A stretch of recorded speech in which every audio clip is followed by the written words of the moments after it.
Division nature and scope of public finance. Nature and scope and public finance के अंदर सबसे पहले हम क्या लिखेंगे, इसका मीनिंग के अंदर पब्लिक फाइनेंस क्या चीज़ है। ये एक ऐसी ब्रांच है इकोनॉमिक्स की जो डील करती है उसके रेवेन्यू से, उसके एक्सपेंडिचर से, गवर्नमेंट कैसे पब्लिक डेब्ट को मैनेज करती है, कैसे पब्लिक फंड्स को अचीव करती है।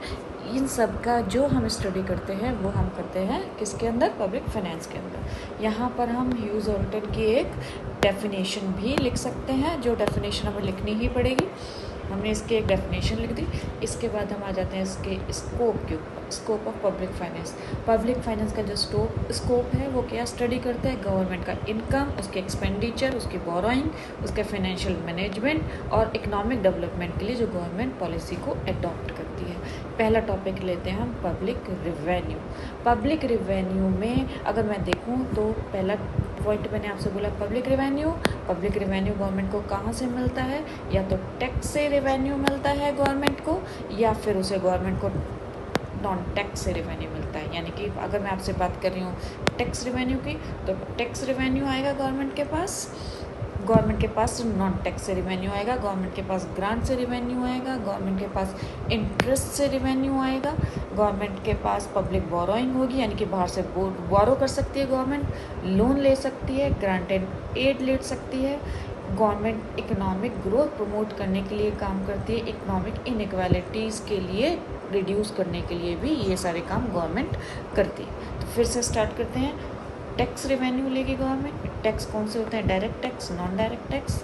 नॉन टैक्स रिवेन्यू से गवर्नमेंट के पास आता है फीस एंड फाइन्स, प्रॉफिट जो आता है पब्लिक एंटरप्राइजेस का, इंटरेस्ट, ग्रांट, डोनेशन, बोरो कर सकती है, लोन्स ले सकती है, ग्रांट होती है, कोई इंटरनेशनल गवर्नमेंट फाइनेंशियल हेल्प कर देती है। तो इन सबको खर्चा कहाँ गवर्नमेंट करती है, एजुकेशन पे खर्चा करती है, इकोनॉमिक ग्रोथ के ऊपर खर्चा करती है, या फिर गवर्नमेंट खर्चा करती है इनकम इनइक्वालिटीज़ को रिड्यूस करने के लिए। सेकंड टॉपिक हम इसके अंदर लेते हैं, वो होता है हमारा public expenditure. Public expenditure government कहाँ पर करती है, गवर्नमेंट ये स्पेंडिंग्स होती है जो एडमिनिस्ट्रेशन पर खर्चा करती है, गवर्नमेंट डेवलपमेंट पे खर्चा करती है, या वेलफेयर एक्टिविटीज़ के ऊपर गवर्नमेंट के ये सारे खर्चे होते हैं। अब नेक्स्ट टॉपिक हम इसके अंदर ले रहे हैं पब्लिक डेब्ट। पब्लिक डेब्ट के अंदर गवर्नमेंट की जो बोरोइंग होती है वो तो या तो इंटरनल बोरोइंग होगी, यानी कि कंट्री के अंदर से, या कंट्री के बाहर से, एक्सटर्नल बोरोइंग। नेक्स्ट आता है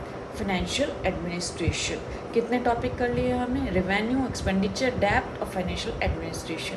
ये गवर्नमेंट का मैनेजमेंट है और कंट्रोल करने का पब्लिक फंड्स के लिए गवर्नमेंट पब्लिक एडमिनिस्ट्रेशन टॉपिक के अंदर हम स्टडी करते हैं। मेन फंक्शन क्या है, budget preparation, proper public money का यूज़ हो, ट्रांसपेरेंसी हो और वेस्टेज ना हो।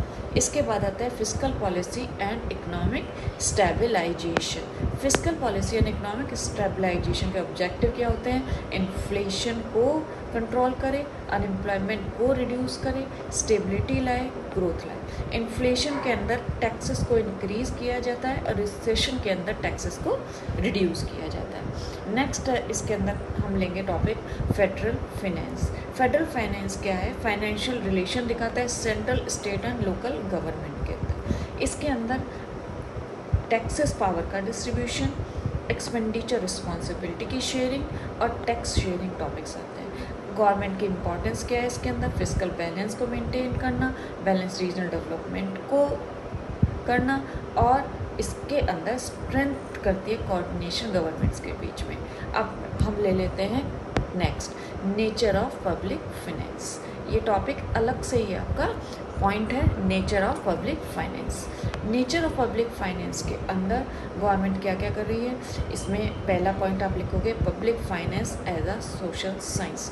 दूसरा लिखोगे public finance consisting of generalisation. तीसरा आप करोगे public finance science as an art. As an science systematic principle है, कॉज एंड इफेक्ट रिलेशनशिप बताता है, लॉजिकल स्टैटिस्टिकल एनालिसिस बताता है, और जनरल लॉ थ्योरीज को प्रमोट करता है।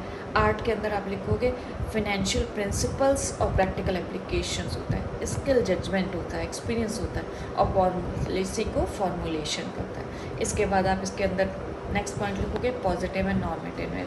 पॉजिटिव एस्पेक्ट्स क्यों हैं, क्योंकि स्टडी फैक्ट और रिलेशंस पॉजिटिव क्या बताता है, what is, what was, what will be. और नॉर्मेटिव क्या बताता है, व्हाट ओट टू बी, क्या है, क्या था, ये तो बताएगा आपको पॉजिटिव। क्या होना चाहिए ये आपको बताएगा नॉर्मेटिव। इसके बाद आप लिखेंगे public and collective nature.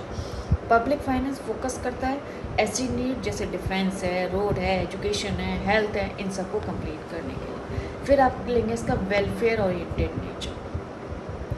Welfare के अंदर क्या क्या आ जाता है, education, health care, employment generation, poverty reduction, income redistribution. Interdisciplinary nature लेंगे आप, economics, political science, sociology, account, statistic, law, public administration, ये सारे टॉपिक भी हम पब्लिक फाइनेंस के अंदर स्टडी करते हैं। अब आ जाइए इसके अंदर नेक्स्ट, पॉलिसी ओरिएंटेड नेचर है इसका।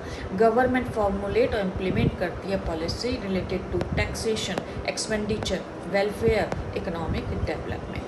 फिर आ जाता है इसका डायनामिक नेचर। डायनेमिक नेचर क्या है, जिसके अंदर public finance, economic condition, social need, policy situation, technological development, इन सब के बारे में बताती है। अब आ जाए इसका इंडक्टिव नेचर। इंडक्टिव नेचर क्या चीज़ होती है, जिसके अंदर वो प्रिंसिपल होते हैं जो डिराइव्ड होते हैं ऑब्जर्वेशन से, एक्सपेरिमेंट से, या एक्चुअल गवर्नमेंट की प्रैक्टिस से। डिडक्टिव नेचर के अंदर वो स्पेसिफिक सिचुएशन की पॉलिसी को कंसीडर किया जाता है। राइट, ये सारा हम इसके अंदर करेंगे नेचर एंड स्कोप।